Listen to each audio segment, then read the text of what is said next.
What's up, everybody? YVK here, MLG Sports Talk. Go ahead, like, comment, subscribe to the channel as we bring in more content to you in the future. If you haven't seen our Ciabatta podcast, go ahead, check that out. And yeah, man, today we're talking about who's in and why.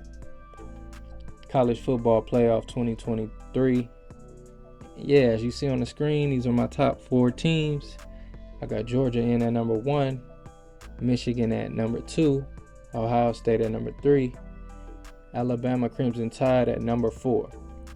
And in this video, I'm not going to be too long, but I'm going to get into the reasons why I think the committee will choose these 4 teams to be in your college football playoff 2023.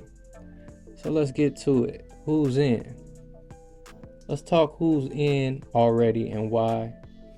As I'm making this video, it's December 3rd, 6:37 p.m. Michigan's playing Purdue as we speak. They're winning the game 14-10, so under a tough battle. So barring anything crazy or drastic, I do believe Michigan will win this game and get out this game and be the number 2 seed in the playoff. So let's talk Georgia, number 1 slot, why they'll be number 1. If you look at Georgia's resume, undefeated, no hiccups. They play some tough teams. They're in the SEC. So there's no reason for Georgia not to be number 1. Yeah, Michigan can go undefeated, but their resume is not as good as Georgia, so they can't overtake Georgia in the number 1 slot. Let's go to resumes right now. You see Georgia beat on Oregon 49-3, first game of the season. Yeah, through the year they didn't play no ranked teams, but they beat a number 1 Tennessee when Tennessee was rolling everybody.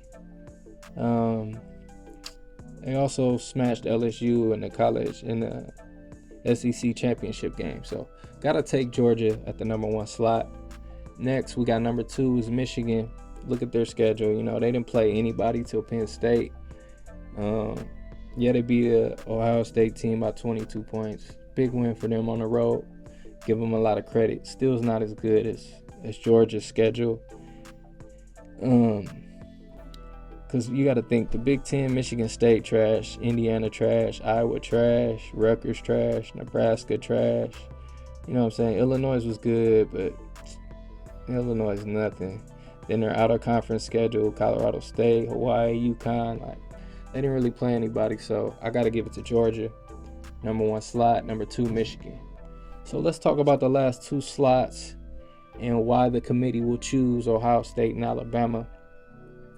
First team we're going to talk about is Ohio State at number 3. Got to look at the resume. They ran through everybody. Only loss was a tough loss at home to Michigan. In the game, they were up at half. You know, it seemed like they had control of the game. A few things went wrong, so hey, Michigan beat them at their house. They proved it. So Ohio State is going to get in at the number 3 slot. Got to take them there. At the 4th slot, I'm taking Alabama. Now, a lot of people are going to say, how are you going to take a 2-loss team over a 1-loss TCU?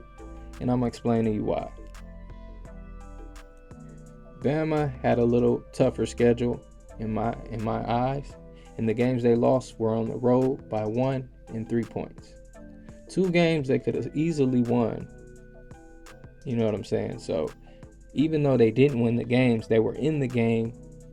Barely a 1-possession game. So you got to take that into account. They also have some big wins on the resume. Ole Miss, Arkansas.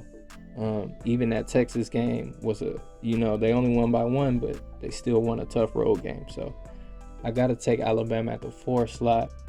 We could look at TCU's resume and compare it to Bama real quick.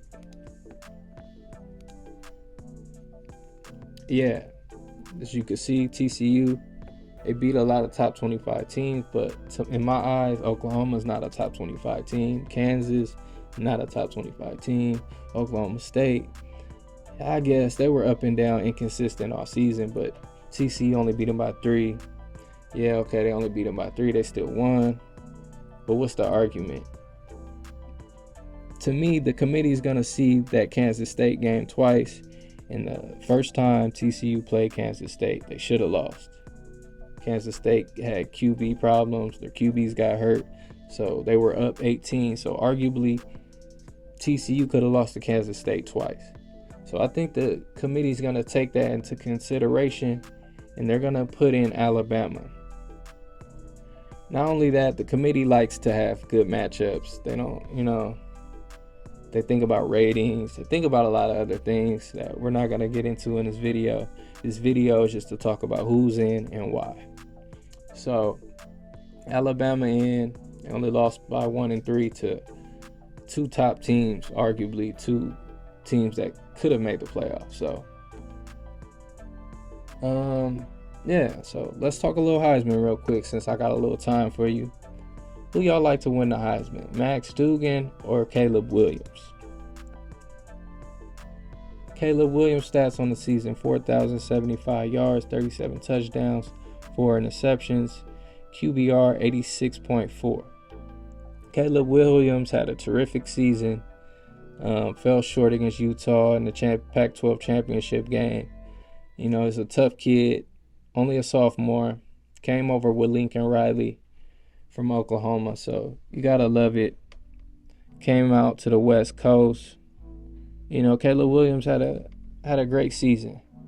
If he was a junior, he would be going to the NFL with these stats, putting up major numbers. So Caleb Williams, right now, in my eyes, is the favorite to win the Heisman. But in a close second, Max Duggan, senior quarterback, 3,000 yards, 3,070 yards, 29 touchdowns, 3 interceptions. Max Duggan, man, had a great season as well. Tough kid, can run out the pocket. He's about 6'3", what is he, 6'3"? Yeah, about 6'3", 210. A tough kid. Took his team almost to the college football playoff. Missed it by 3 points to K-State. Tough loss. But right now, I would choose Caleb Williams as my Heisman. I know Max Duggan had a great season as well. But to me, Caleb Williams had a little bit more stiffer competition. Put up more yards. Put up more TDs. I got to go with the guy with the better stats. So I'm going to go with Caleb Williams as the 2023 Heisman. So if y'all could like, comment, subscribe to the channel. We got more content like this on the way. I'm doing a college football bowl predictions for every bowl. So check out for that. And yeah, man, MLG Sports Talk.